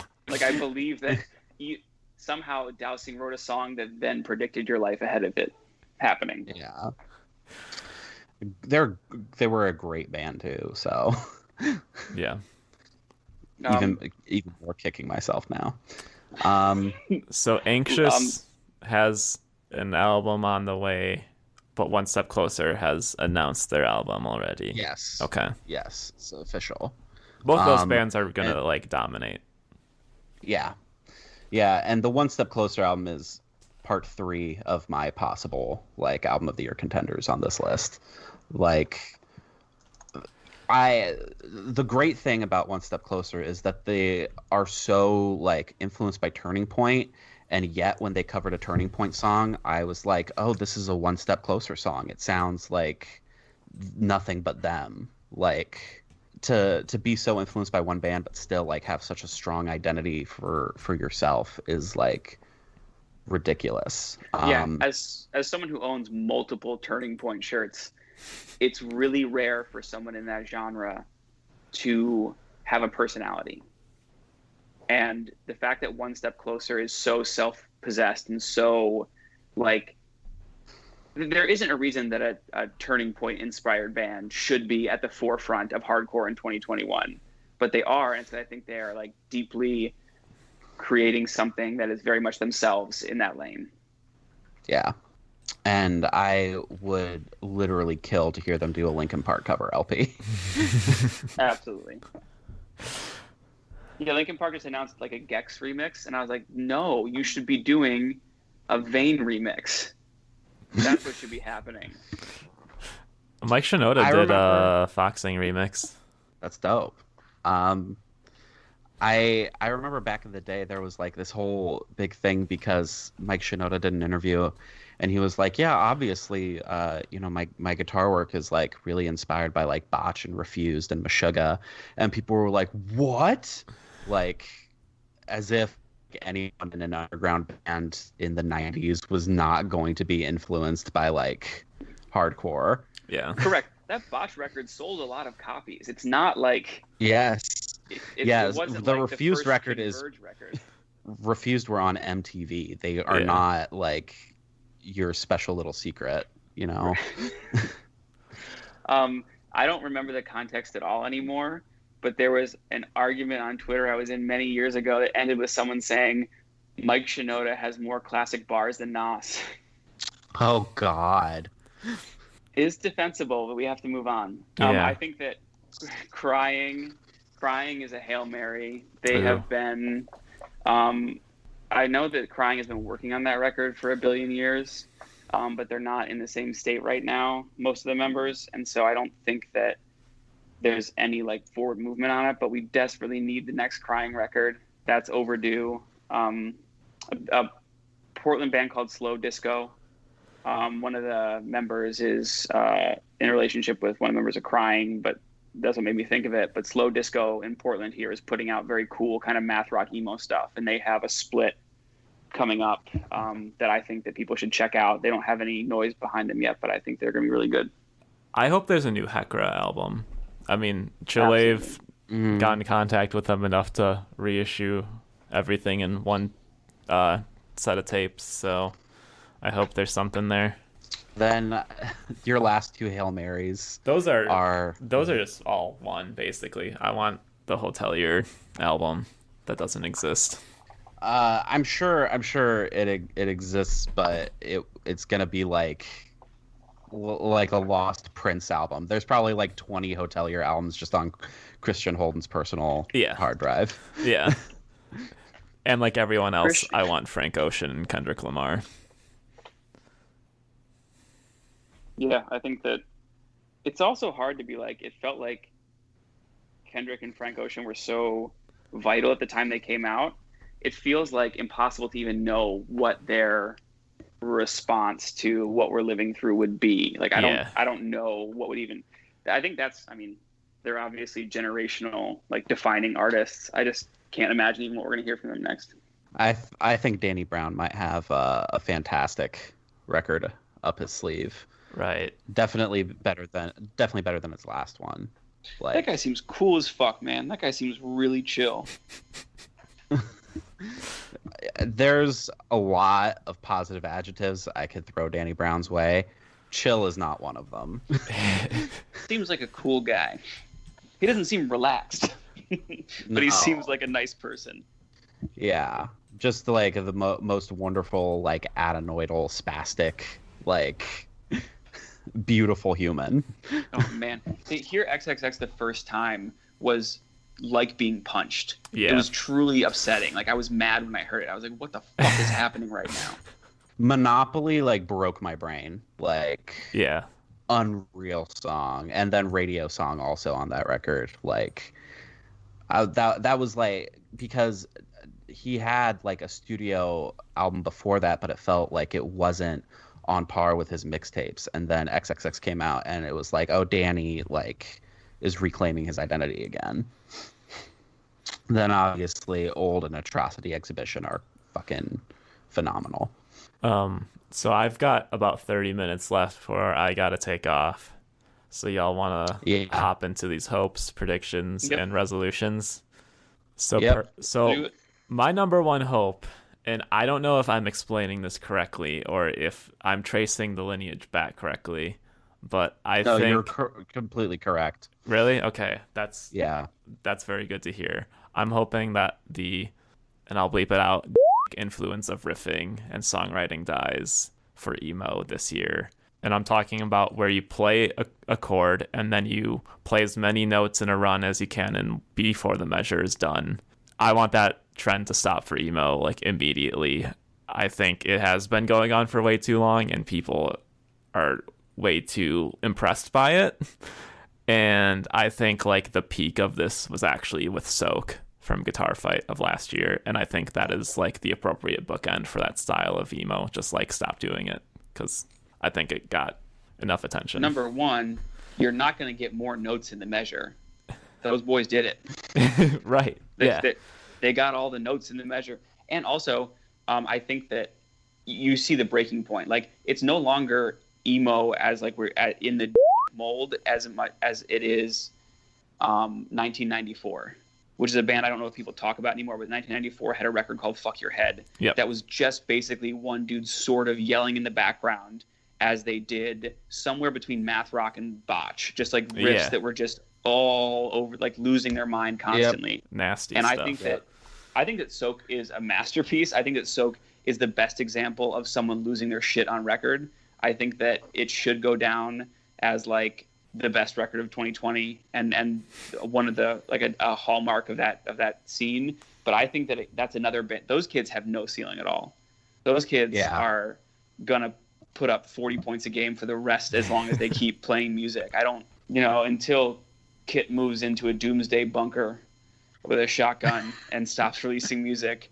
I think that we're just going to see more and more interesting and kind of even genre bending, like less beholden to emo and more progressive in a lot of ways.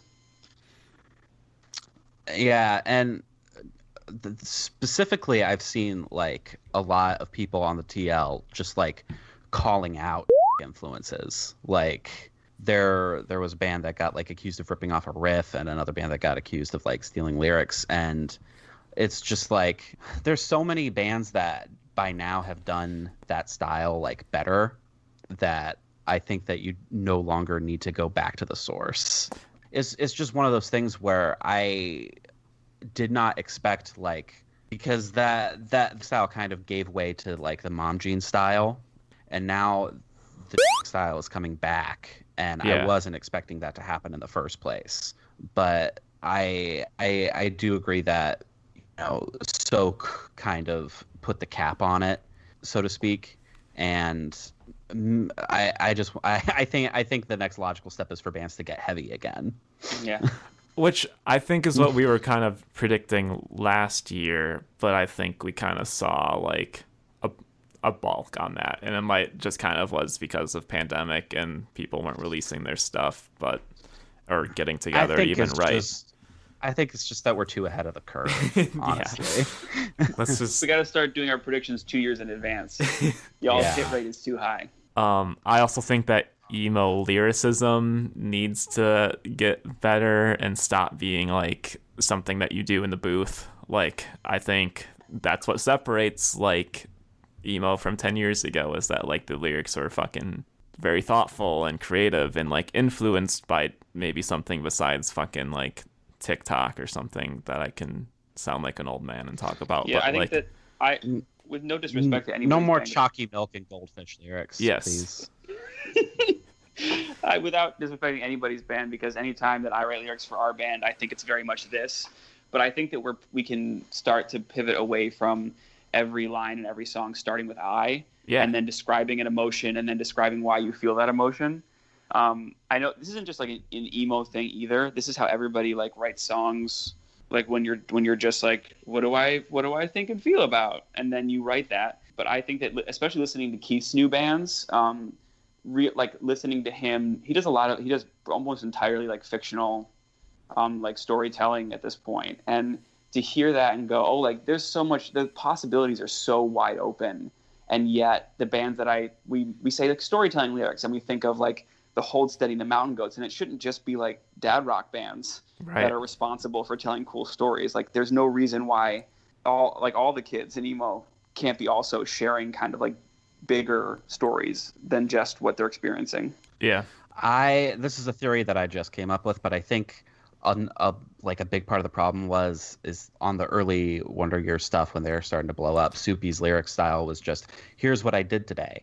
I've been seeing that for years, that like the Wonder Years I think might have been the band, and maybe it's just a pop punk thing in general, that like the lyrics were just like diary entries, and people were like, that's good, and that's that I need to do because I can do that. The problem was Soupy, just like on a sheer literary level, was just always 10 steps above any of his peers or people who were influenced by him. And people don't realize that like hyper specificity is what makes things relatable, as I've said like 10 million times. And so they write like the most asinine, banal like observations about like, it's basically the equivalent of like the post Seinfeld boom of observational comedy when like, has anyone else noticed blah blah blah, like just like you gotta dig a little deeper. And has anyone else brushed their teeth right after drinking something and it tasted really nasty? Has anybody else had a coffee and orange juice back to back and just had a gross taste and thought, this reminds me of letting people down? I was thinking about diary entry bands and how I think people like started doing it because bands like Fireworks were doing something interesting and also doing like the diary thing, and so people took away the wrong part of what they were doing. But that's another Hail Mary band. Fireworks released that one song that sounded like forgot about that. Fucking foxing, and then disappeared forever. What the hell happened? Pandemic. What was that song? It was like a 6-minute long. This is my loose prediction: is that younger and younger bands start doing that, like a darker, more larger scope sound, which my fear is going to circle us back around Horseshoe Theory style to Circa Survive. Oh. I think that we're going to, as we get away from twinkling, we're going to start heading toward progressive genres. So, but do you think that the bands that are current have enough technical ability to pull that off? No, but I think that I've seen some of the kids. I've seen some of the kids say, "Hey, do you want to start a Fall of Troy band?" Yes, I've been seeing that too, and and I don't know, but I do think that we're gonna. What I mean is, I think we're gonna see a shift away from goofy rock as the template for everything. Like, I'm a fuck up, and this is the modern baseball thing, and towards a more serious kind of trying to say something more important, whether that is storytelling and more fictional songwriting, or whether that is pivoting away from confessional, this is the shit in my house and this is what I did today stuff, and more trying to address something larger. Yeah, we're seeing like a replay of like the shift from like the neon Disney punk to like the crew neck and hoodie core scene, like in the late outs, early 2010s. Yeah. Pop punk is a flat circle. What else we got for hopes? I know here, Kyle, you have Please Kill Off Shoegaze and Shoe Grunge in 2021. I would have agreed with you in 2019, but 2020 actually like surprised me with like the quality releases in that lane. Like, but it's also Greg funny Gordon's because Crush Hum project put out an album. Yes. Yes, that's gonna be the thing, and I think Hum putting out Inlet is actually gonna be what kills it, because how are you going to compete with fucking Hum, which is who you're all ripping off already? Yeah. The Clear Body record and the Nothing record were both like really, really good examples in that lane of like Fully back. interesting stuff but we need like what we need is people to stop like taking these bands with like these happy, clean guitar tones and calling them shoegaze. Yeah. Turnover have never made anything close to a shoegaze album. When I think shoegaze, I think like oppressive guitar tone. Yes. And like claustrophobic, like uncomfortable atmosphere, and not this fucking like lying on the grass in the front yard during the summer vibe. Yeah, people got the idea that shoegaze meant reverb and really lost the map a little bit as to how that is applied. Like reverb, the way it's used in shoegaze, makes things smaller and less expansive. It like makes it makes the vocals intimate, despite the fact that they're on a sea of guitars. Yeah. But I think you're right. I think that I was also kind of like I personally have no room or time for like Basement Citizen, Nothing. They're all great bands that I just don't get anything out of. But that Clear Body record lit me up. I thought that was a tremendous, very cool record. That's very much a shoegaze record and not a shoegaze adjacent record. It's like genuine shoegaze, and it's also interesting and not played out. And they just announced an audio tree today. That rocks. Honestly, though, even if you haven't liked prior Nothing records, I think The Great Dismal would do something for you, because it's a much like it's much less like metal indebted than any of their previous records. It's very like, I don't want to say poppy, but it's a lot more melancholic, and I wanted to say easy listening, but that's not right either. It's just more like breezy and atmospheric. What else we got for hopes? Again, I want emo kids to start listening to hardcore and not like pretending to be into hardcore, because that's like the big thing is like, I think I said in the 2019 wrap up that I think that it's, and then in the episode of Greg Gordon, I think it's like really like a one-sided type of thing, and in fact it's not, because there are like a lot of hardcore people who are into emo, but not on like the ground level. And I kind of saw like this wave of like emo kids like becoming like hardcore band Reply guys, and just being like, Brendan Murphy, notice my funny tweet, please. Just stop like trying and start doing in that regard. I just remembered one of my hopes is that we get a Taking Meds full length.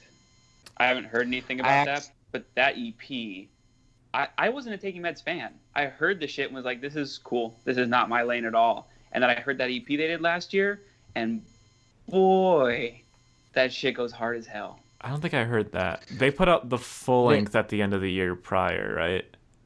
Or the year before. I hate. Yeah.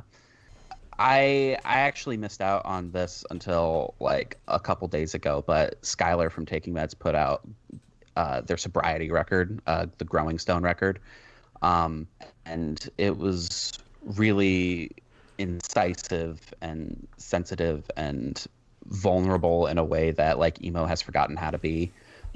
So I think if they take that approach and meld it to like the extremely snarky and violent side of Taking Meds, I think the new Taking Meds record would be like fucking phenomenal. Hell yeah. Oh, there's gonna be a new Heart Attack Man EP as well. Oh, it's an EP. Yeah. Nice. Yeah. Oh, there's a Drug Church it's record gonna that's have been recorded too. Yeah, and what's his name from Drug Church? Patrick Has been open on the podcast about saying like, he's like, I'm telling everyone, just don't drop it. Like, don't release anything until we can tour. He's like, it doesn't make any sense to waste all your money on this and then not get a response. So I don't think they're going to drop anything until they can tour. Because again, I think that they're a band that relies a lot on the intensity of their following. I do not think that they want to just drop this in dead air. I think they want to tour. Yeah. All right. Predictions. I think that the Bartees Strange approach will be big in the music industry in general this year. Like, genreless, one person producer type artist. Like, Yeah, people just connect with solo acts more than bands Yeah. now. That's just like a fact. It's why people can blow up on TikTok with their personality, and people are drawn to narratives, and because of the way that social media has like atomized all of us, like a narrative focused on a singular person is going to be like more attractive to from like a consumer psychology standpoint than when based around a band or a group of people. I mean, and Especially because this seems like a crazy comparison, but like look at like what Travis Barker is doing now. Like he just attaches himself to stuff and people, and like it could be something like he's in the world of emo trap as well as like pop as well as this stuff, and like it's all under his own umbrella, and people are just like seeing that helps and that it works. Like, we're not seeing any bands right now. None of us are watching bands play, but so we're engaging with music as it is, which is why I think it's especially important in 2021 for bands to focus on like what they're saying and their lyrics, because I think that we are engaging at this point with songwriters more than we are bands. Yeah. And even if you're like Camp Trash, which is like a very kind of standard pop rock indie emo band, like I think people have to be trying to say more or like have something more translatable outside of the live context. Mm-hmm. Yeah, like, and it's cool because we don't even know how Barty Strange live is gonna work. Yeah. Yeah, so I think that's gonna be big, and this is a prediction. This is like two parts. I think math rock is going to have a big year, and I also think we're going to see a lot of influence and focus from international bands specifically. Like I've like personally have just done some digging of just like what's going on in math rock, and like there's a fuck ton going on, and a lot of it is international stuff. And I know, Keegan, you've like focused a lot on this, right? Like you had like a column about bands from other countries. It's just like cooler. It like they write stuff that like our ears aren't used to hearing, and it's fucking tight, and I'm ready. And I think like this like 2021 could be a year where like a lot of people catch on to that. Finally. If you own a guitar in Japan, if you have owned a guitar for any amount of time in Japan, you are capable of playing beyond what any U.S. guitar player can play. Yeah. Like there is no comparison at all on the level of technical ability, and you see this in like a number of high-profile math rock bands, but it goes all the way down. Like independent small bands are creating intricate, knotty, complex, like impossibly layered melodies and rhythms, right down to people who are home recording. And I think that it's just a different culture in Japan of music. I think that there's more of a market for it live. I think here you're playing to empty rooms with math rock, and that's why we haven't seen it evolve. But I think that especially because we're going to spend clearly another full year without touring, I think that the home recorded genres or the stuff that translates better in headphones than it does live is going to have a better year. And I think that math rock's a perfect candidate for that. I think a band like Slow Disco in Portland has like, it feels like a smaller audience than more pop oriented bands, but I think this is the right year for them. Like that people who have more intricate and carefully constructed kinds of music should have a big year, because I think that's the perfect kind of thing for us to be diving into in a year when we're going to be spending it through headphones probably. Yep. I also predict that the pandemic is going to like really change the way that we pay artists. Because Patreon for artists has blown up. For Your Health said something like the direct payment like tip option on Spotify has given them more money like than all of their proceeds on Bandcamp have like over the course of their entire existence. I think we're going to see a lot more of like supporting artists directly, while simultaneously like their projects are going to be more accessible. I think we're going to see less people like charging for albums on Bandcamp first. Like it's just going to be much more of like a direct consumer relationship, which is good because I think that middleman aspect of the music industry has been obsolete for a long time, and this has just proved it more than anything. What else we got for predictions? I feel like any and all predictions for me are gonna like be futile efforts in trying to figure out what's gonna go on. I have no idea. I just want more power pop bands. That's really Hell it. yeah. Oh, the homie in Portland, Mo Troper, just released a single called "The Perfect Song," which is the best song title of all time. It is a great little jangly gem. I think Mo. I don't think that being talented is cool or important. I think that being talented sucks, and like just trying really hard to make something cool is cool.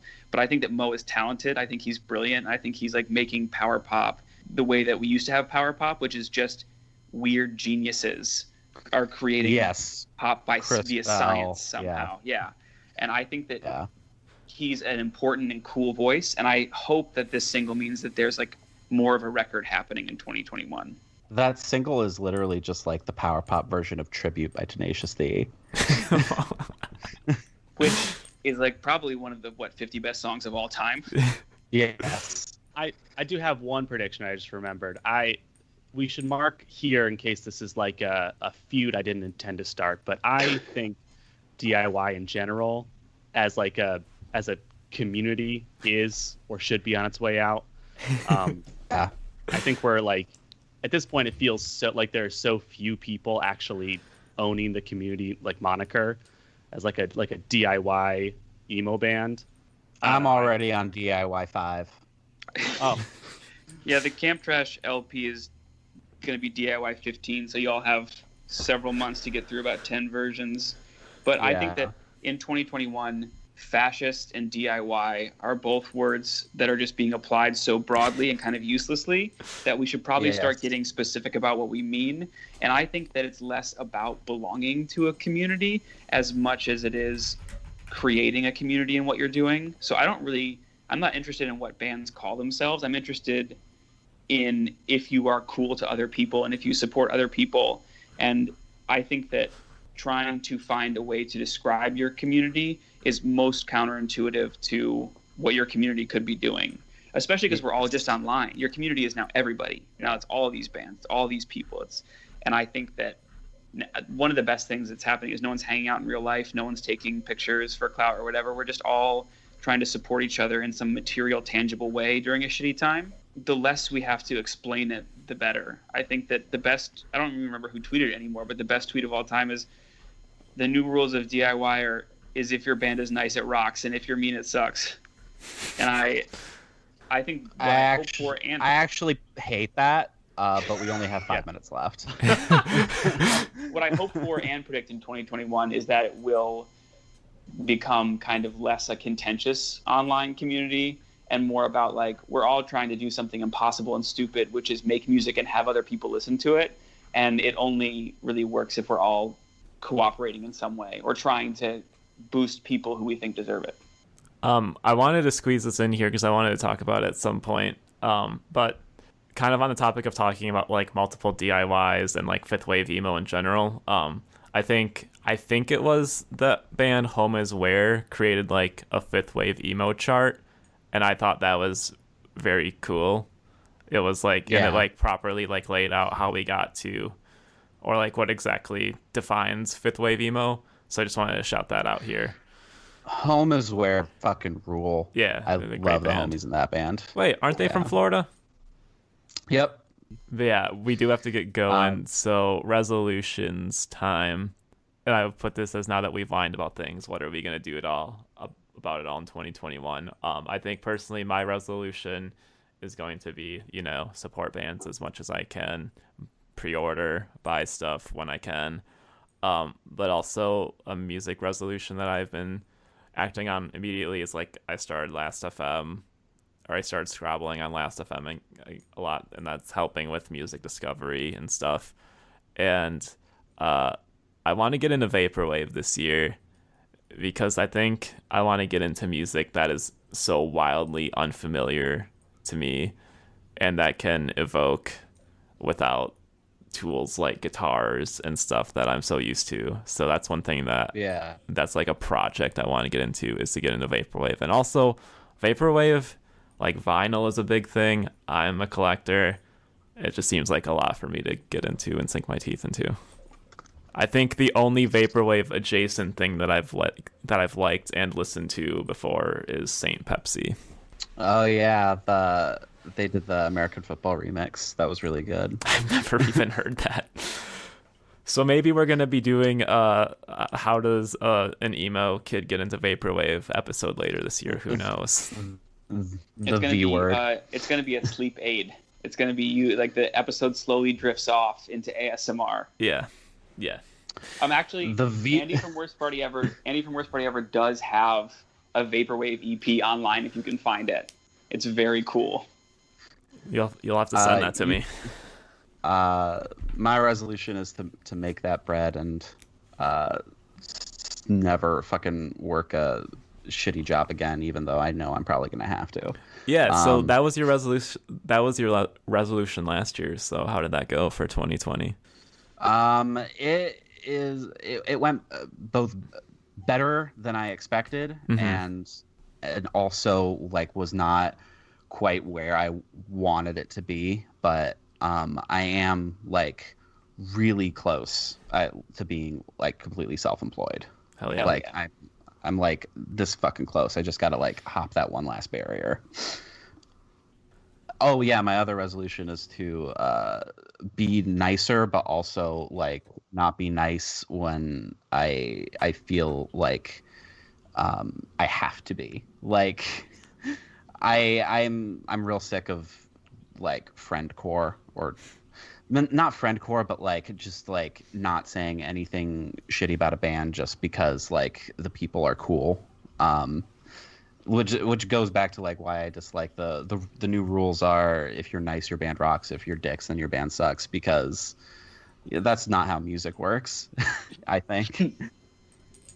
It's absolutely correct. But my resolution is to be more intentional about being nicer. I think like I think that I listen to so much music and go, man, I love this shit, or I think about my friend and go, man, I love that person. And because we're all in quarantine, we're not seeing anyone or doing anything with anyone. And so my resolution is to try and like be more communicative about how excited I am about the people and things in my life, that just trying to support what I'm excited about and support the people that I love. That's probably a little bit better way of what I meant. Your way's always more quotable though. Thanks. I'm dropping gems over here. I'm like, my resolution's tangential to Keegan's in that I just want to call my friends. I spent most of the pandemic so far reaping the rewards of being a bad texter and someone to call ever. And now that I can't just like hang out with the people who are near me, I'm like sitting alone in my room like, all right, who wants to virtual hangout? Just gonna text also people. My new resolution is just to make Kyle text me more. Oh, we're making New Year's resolutions for Kyle. I got a ton. Let's hear them. Also, the goal is for everyone in Camp Trash to get super buff. We would like to be like very much a jock band by the end of 2021. I joined the Top Shelf Running Club. Welcome.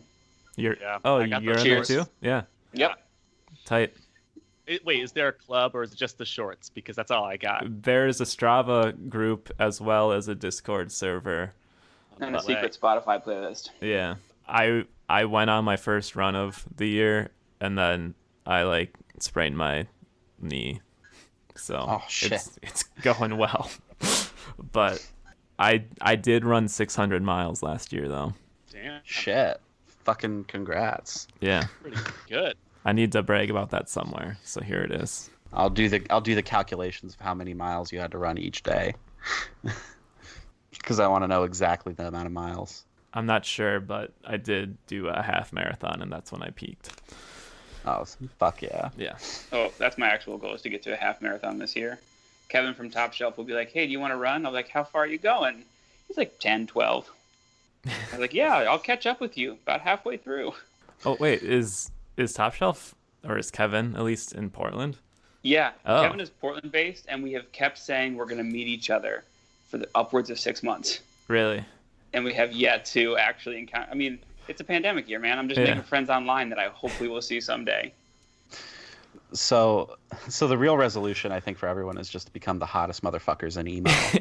is Yeah, trying to overtake Ryan from snacking. Yeah. Yep. Oh God. But every time I bring up Ryan, my wife goes, "Hot Ryan?" I'm like, "Yes." We don't have to call him Hot Ryan. Jesus. Snacking, however, is my most anticipated EP of this year. I think they're the only Death Cab for Cutie influence band who could make something interesting in 2021. And I think that what they're doing is beautiful and wonderful. But we have to circle back to Hottest Motherfuckers in Emo as the title of this episode. we have several contenders. I want to thank you guys for letting us come on and talk with y'all for a few hours. We really appreciate it. Yeah, thank of course. you. It was fun. If this comes out before Friday, y'all are welcome to leak our new single at the end of this episode. If it doesn't come out before Friday, then everyone's welcome to listen to our new single.